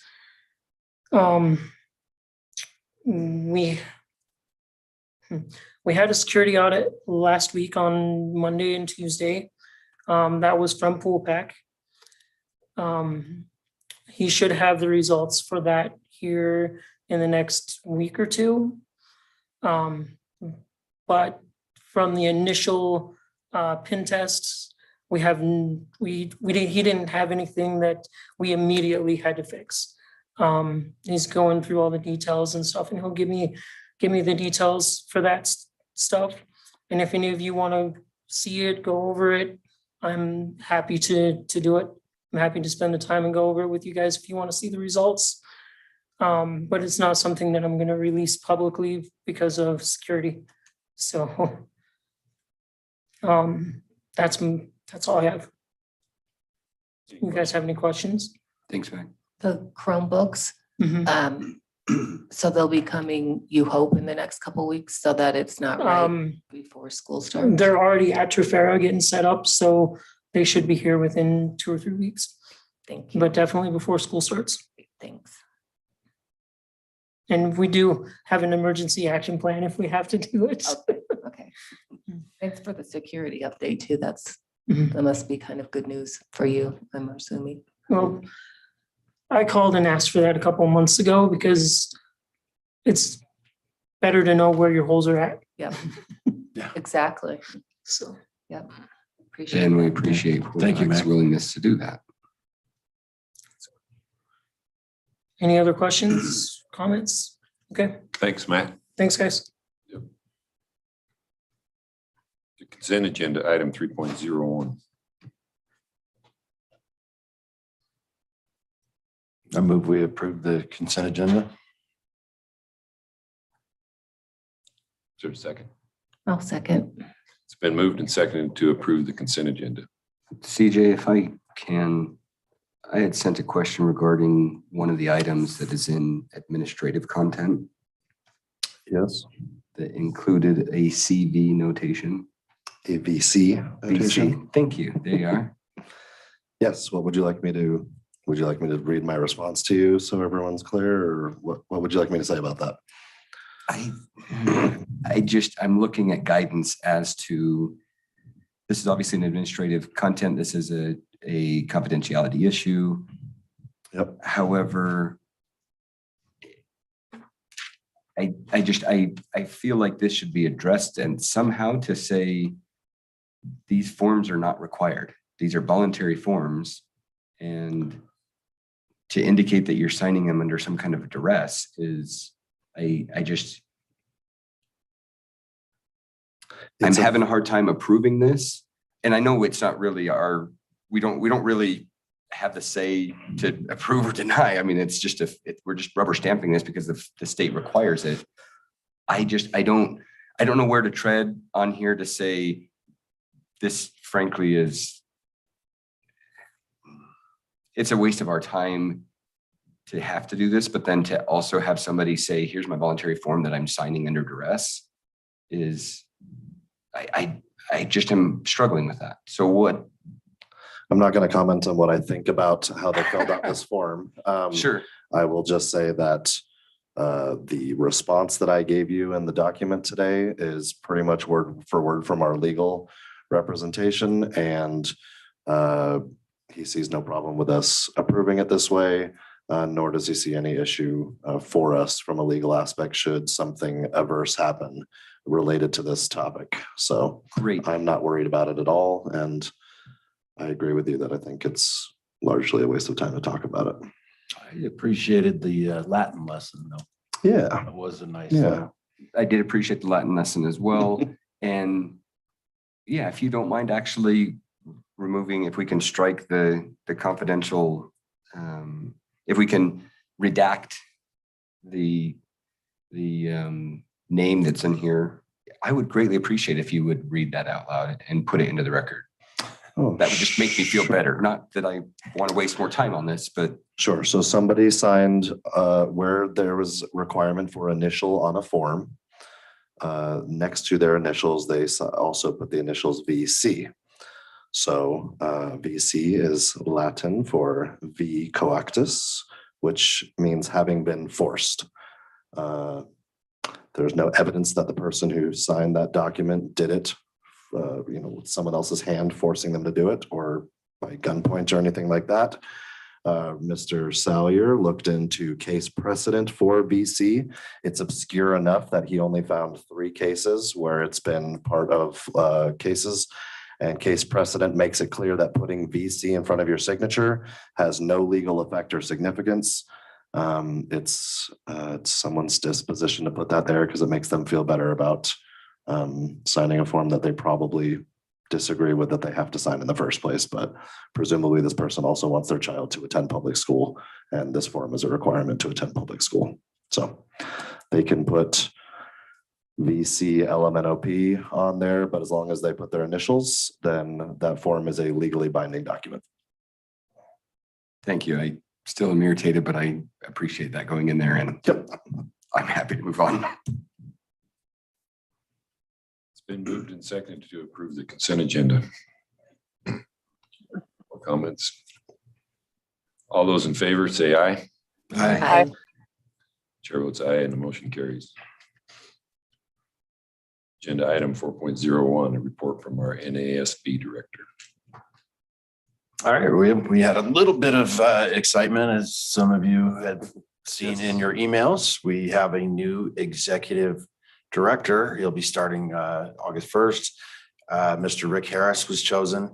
He has over 37 years of experience in Nevada education, career as a teacher and coach at Person County High School.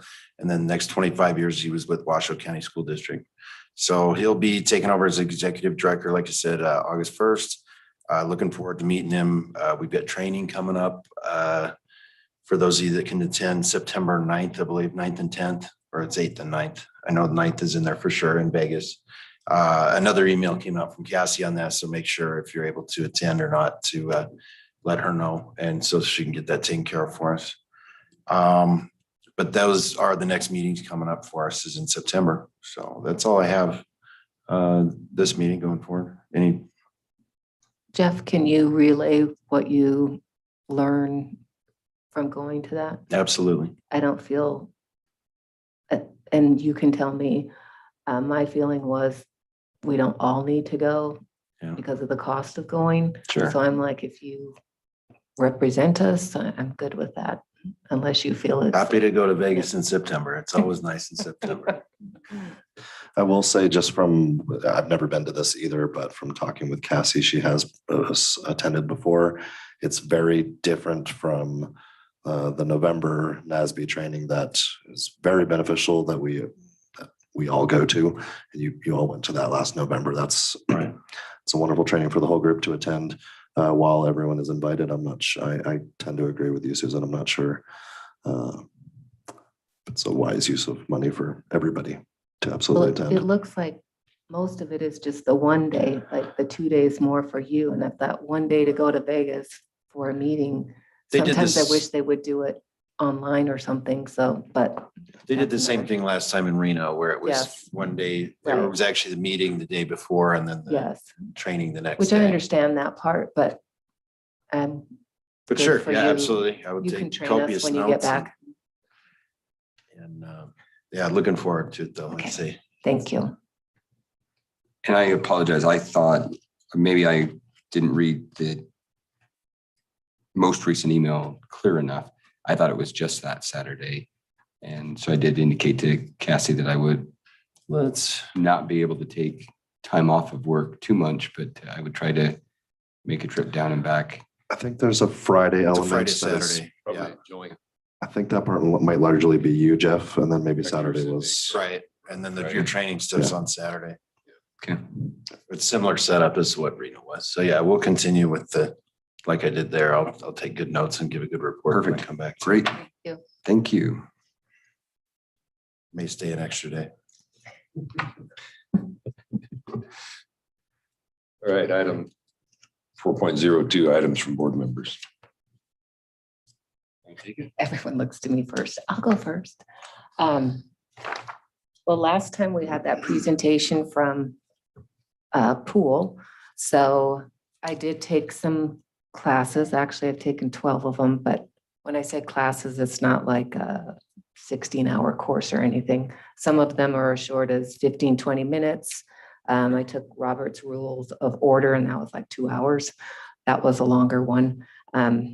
But I've learned information from each one of them, and some of it's good reminders as well. So I enjoyed those, have my little certificates in case I need to give those to someone. I finally finished this book about the school board field book. It does have some good suggestions, especially at the end when we start making goals and those types of things. So I did enjoy that book. As Matt knows, and even Mr. Hoffman, I think I saw you at the library. The library has revamped everything, and it was, I'm excited for what's coming. So if the public or the rest of you get a chance, I know they're coming to Wendover, Jeff. If they just have a lot of good things planned of more than just getting a book at the library. So library was their new tag, I guess. I wanted to mention STARS again. Remember, if there's anybody in a business or just private that would like to contribute to the STARS program, you can go to successfunds.com/ECSD STARS. We are looking for funding for next year because it doesn't come out of the district budget. So if anyone wants to contribute to that, eventually, I don't know, I forgot to look. There will be a link on the district website. I'm not sure if it's there yet. I forgot to look. And then my last one, I would appreciate if admin could look at policy IFA, as I do think it's worth looking at to possibly do some modifications and just some updating. That is instructional resources, instructional materials. Once you look it over and see if, take a look at it, if you could bring it back to the board at a later date on the agenda, I would appreciate that. I think there's some of the wording is outdated or staff that we don't even have anymore. It said it was last revised in 1987, so a lot of things have changed, even the way that through the state, because the state has certain requirements too, and those aren't in here. So if we could take a look at that, I would appreciate that. And that's all I have.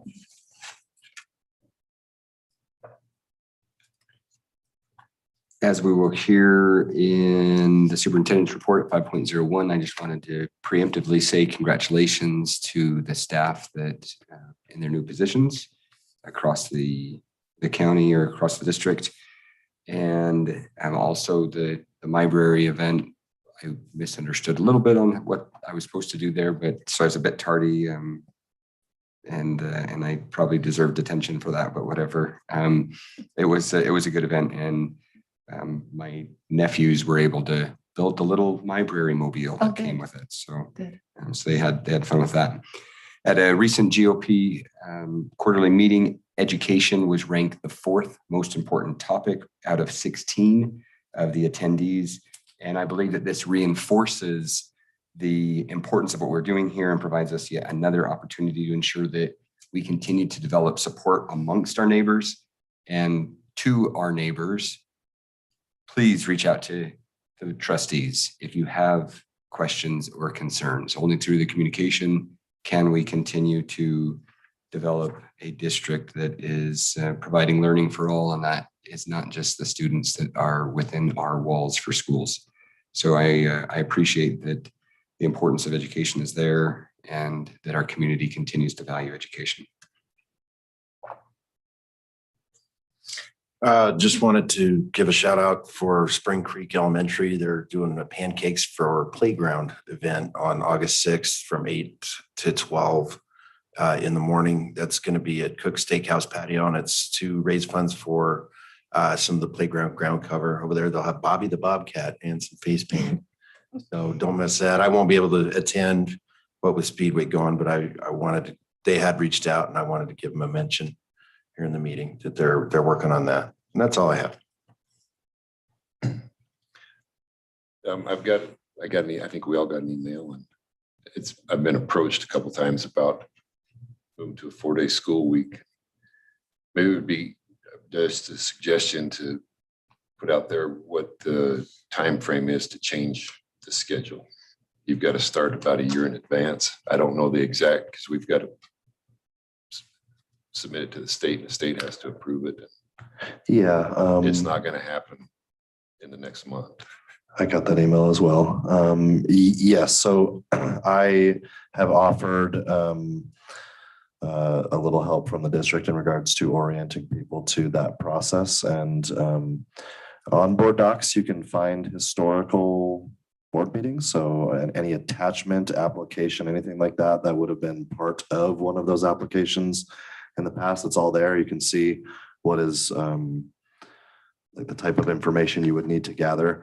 It is, you are correct, is indeed a lengthy process. I personally have not been through it, but I showed up in Wells shortly after they had been through it, and it took roughly a year and a half or so to really get that through. So you're absolutely right that it's not something that happens quickly. And just putting the application together and having all the pertinent information takes a bit of time in and of itself.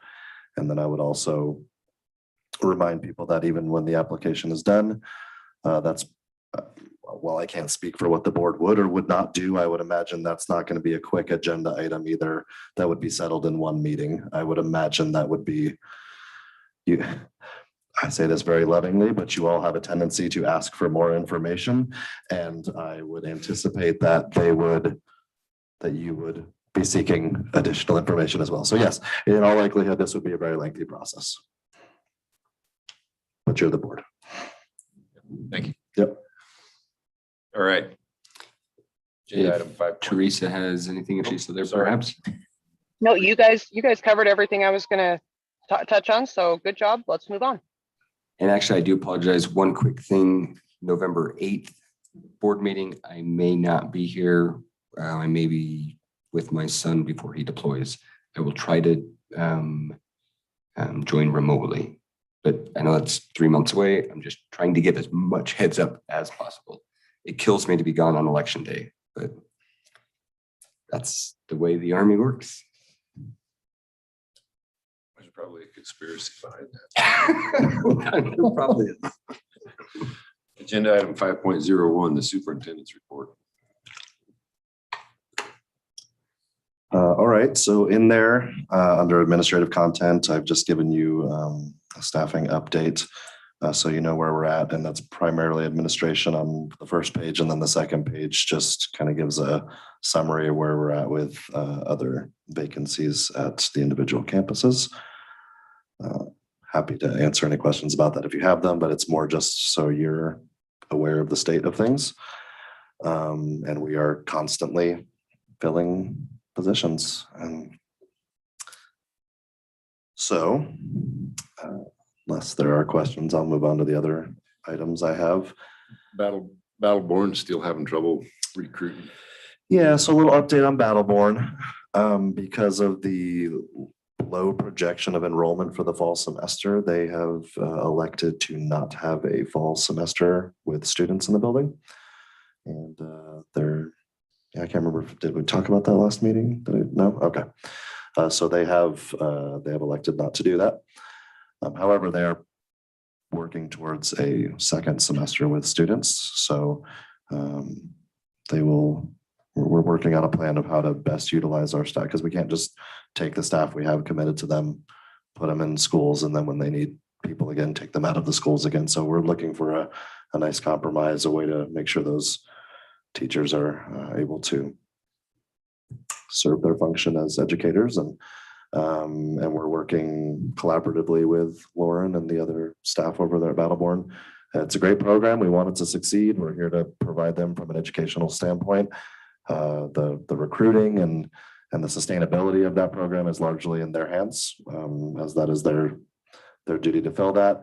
We can certainly advertise it on our end and make sure our schools know that it's a resource and it's an option for kids if it's the right fit. But yeah, there will be no students there in the fall. Hopefully have them again in the second semester. Sorry to hear that. Yeah, me too. There was due to a scheduling conflict in West Wendover, I'm just letting y'all know, I believe the board meeting there was originally going to be October 11th. I'm worried I have these dates around. But anyway, whatever the original board meeting date in West Wendover was, we're flip-flopping dates that month. We happened to schedule it during the very coveted West Wendover versus West Wendover volleyball game night. And so not only would the school be unavailable to host us, but we would probably be largely unattended if we went Ain't that nobody night. coming. That's Yeah, a big nobody's coming to deal. the board meeting. Jeff lives there and we It's a would big probably have a deal. hard time getting Jeff in the board meeting. So My patio will be full. there you go. So we just switched the weeks. That works for them and it's not an inconvenience for us as far as we know. So we've made that change, just making you aware. So the 11th and the 25th, whatever the original order of things was, is now flip-flopped of October. Okay. All right. So a press release went out recently. I spoke about it on the radio show. I don't know if something's gone on the newspaper or not yet, but MGT is officially embarking on their first of three phases for community engagement. So starting tomorrow, tomorrow at 5:30 p.m. And then again on August 1st at 10 a.m. And then again on August 9th at 5:30 p.m. That one's a change. It used to be August 11th, but we've changed it to August 9th, which is a board meeting. They will do instead of doing something on the 11th, they're going to do a presentation at our board meeting. They are doing these community engagement sessions. And these are not the sessions where they will get feedback from the individual from West Wendover about what West Wendover would like, about Spring Creek, what Spring Creek would like. But these are sessions they're kind of like a preamble to those sessions. They're letting people know, here's where we started, here's what we've got so far, here's the next steps. And so they're doing 3 of those. They're not going to be very long meetings, probably in the neighborhood of a half hour, something like that. They're all virtual. And those links can be found on our website. If you go to the news section from the homepage, there's a explanation, and somewhere in there's like a little underline link you click, and it's got that links to a document that has links. I know it's convoluted, but that's how the website works. But that is there for everyone to engage in understanding how the MGT process works. So those are the 3 meetings. Again, the first one is tomorrow, July 27th at 5:30, then again August 1st at 10 a.m., then again August 9th at 5:30 during our board meeting. Following those, the week of September 19 through 23 will be when they are physically present in all of our communities. They're going to cram those 7 visits into 4 days. We don't have the exact dates and locations figured out yet, but they will do those in-person meetings within the communities, and to get their feedback on things they would like to see in their schools from a physical standpoint.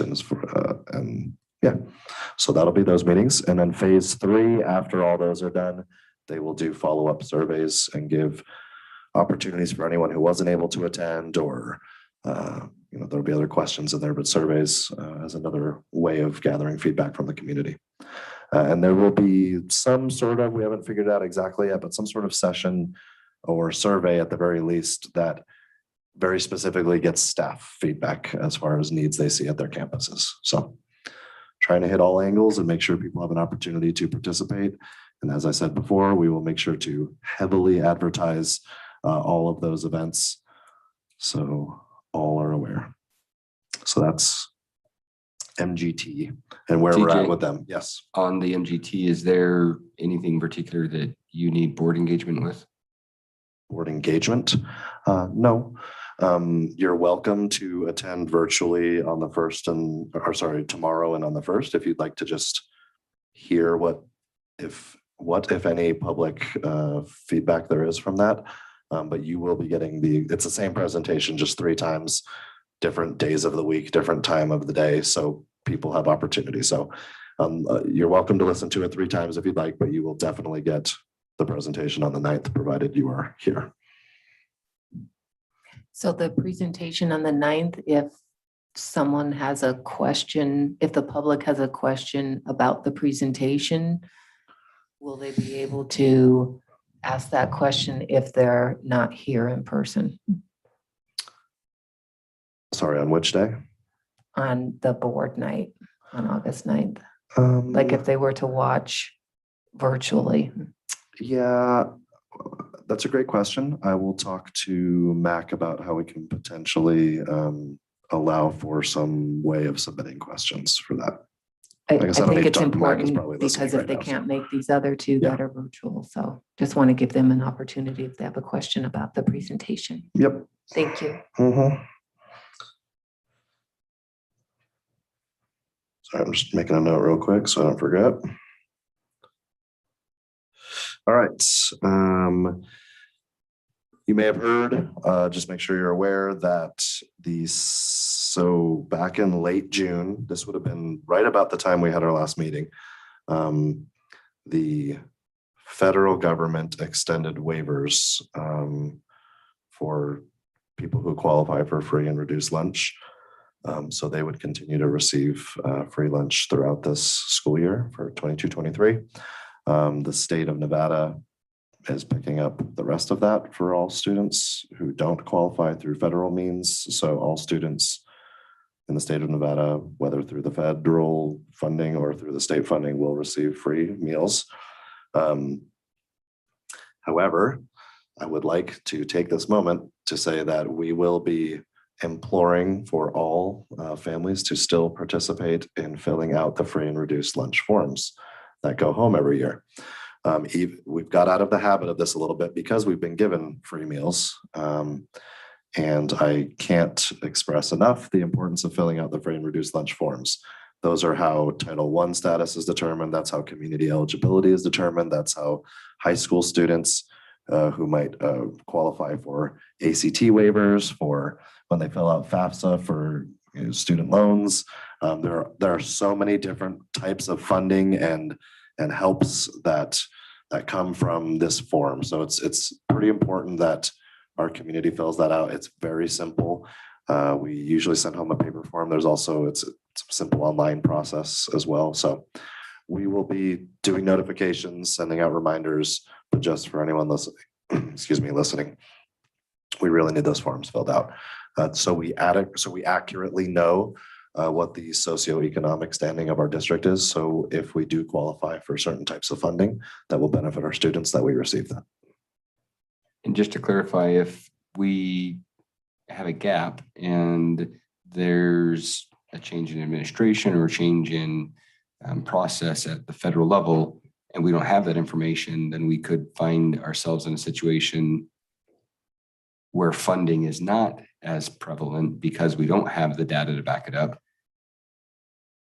A leap, this is a bit of a leap, but similar to what happened with our school buses, we didn't fund school buses for 3 years, and now we don't get that money from the state that we would have normally had. So something similar, if we don't have these forms coming back, there could be repercussions down the line. Yeah, hard to predict that kind of scenario, but yes, the bottom line is when we don't get funding from other sources, we have to make up for that out of our general fund. And so any bit we can get from someone else is wonderful. Speaking of the federal government, I went to, just filling you in. I know I went to Washington, DC, but I wanted to make sure you know why I went there and what we did there. I went with 3 other superintendents from the state of Nevada, along with the executive director, Sue Kima, from the Nevada Association of School Superintendents, NAS. And we attended a conference for one day. And then the next day we were granted meetings with all of our congressmen and women and our 2 senators. And we talked to them about the needs of our schools in Nevada, the state of our funding, advocating for what they can do as from the federal level to support certain bills, to make sure we are funded fully under IDEA. About child nutrition, we touched on about 5 or 6 pretty heavy topics that represent losses that we take financially because we're having to make up for them out of our general budget. We also talked about the safety concerns of our schools, in light of recent incidents and the need for mental health support, funds to harden our buildings, so to speak. And so we covered a variety of topics with them. Some of them we got a lot of time with, others it was pretty brief. It was a busy day there on Capitol Hill as well. But it was great to speak with each of our elected officials from Nevada, and good to be heard. So appreciate their time, and hopefully we're able to see some movement in the right direction. And the same thing was happening across superintendents from other states were also there, and so representatives from all over the nation we were flooding them with the needs and the voices of our public school leaders from all across the country. So hopefully it has a positive impact.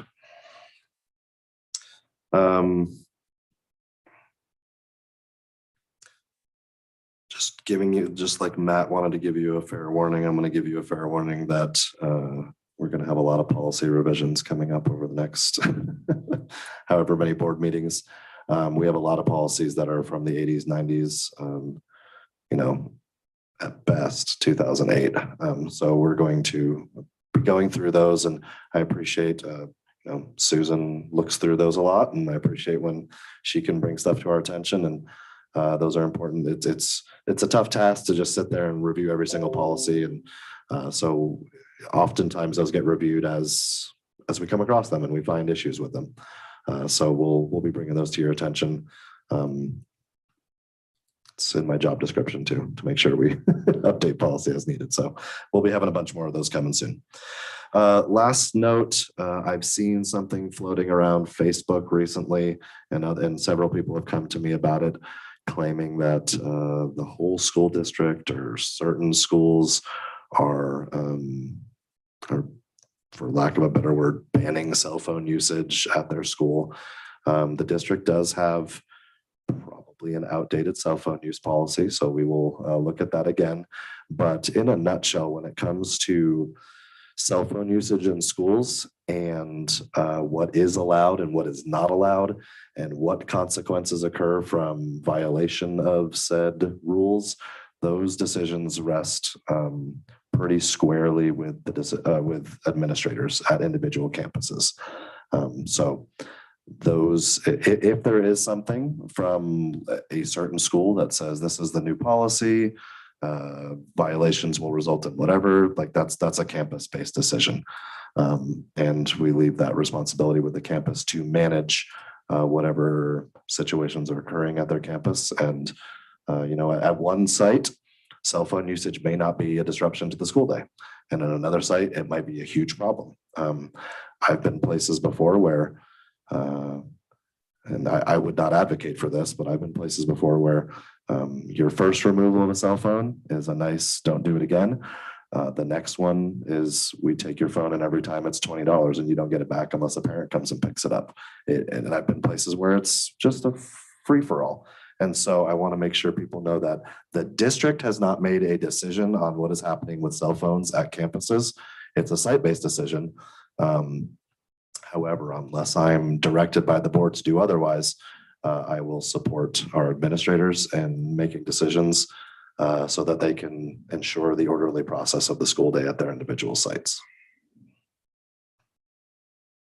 So that's just in case you hear about the tyrannical cell phone bans that are going on. That's the best I can tell you about it.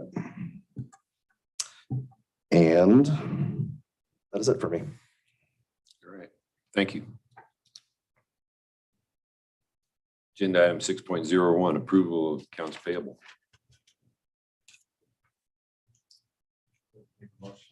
Sorry. Sorry.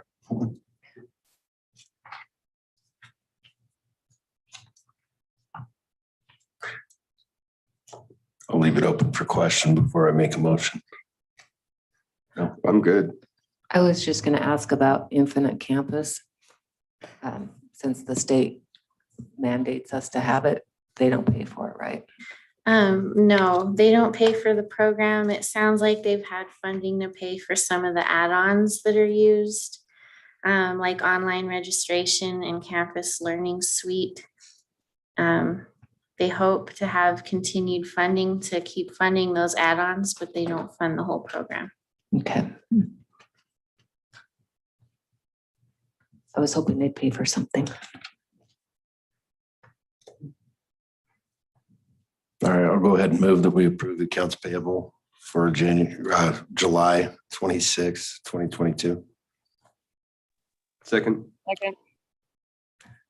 It's been moved and seconded to approve accounts payable for July 26, 2022. All those in favor? Aye. Chair votes aye. The motion carries. All right, I would also move that we approve the Wells Rural accounts payable for July 26. Second. It's been moved and seconded to approve Wells Rural accounts payable for July 26. Any comment? Right, I will give my normal spiel. I will disclose that I have a family member who is employed by Wells Rural, so I will abstain from voting on this.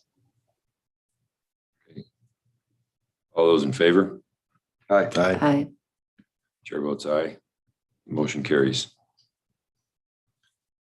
Agenda item 7.01, this input from the public. This is the period devoted to comments by the general public, if any, and discussion of those comments. In the interest of privacy and due process, the public is requested to not raise personnel issues except in a legally noticed closed personnel session of the board. Comments are limited to 3 consecutive minutes. The speaker's time may not be reserved, divided, appointed, or deferred. No action may be taken upon the matter raised under this item of the agenda until the matter itself has been included specifically on an agenda as an item upon which action will be taken. You're up. Thank you, Mr. Chairman. For the record, Lee Hoffman. I just wish to apologize to Mr. Smith for interrupting his discussion and Mr. Anderson and the board for interrupting your discussion earlier. I take open meeting law stuff very seriously, and I will always try to uphold that, but I somehow fumbled and didn't find that document. So I just wanted to apologize for the interruption. Thank you. And thank you for the support and thank you for keeping an eye out on us. Any other public comment? Seeing none, we will adjourn this meeting. Have a good night, all. Thank you. Good night, everybody. Thanks. Bye, Teresa.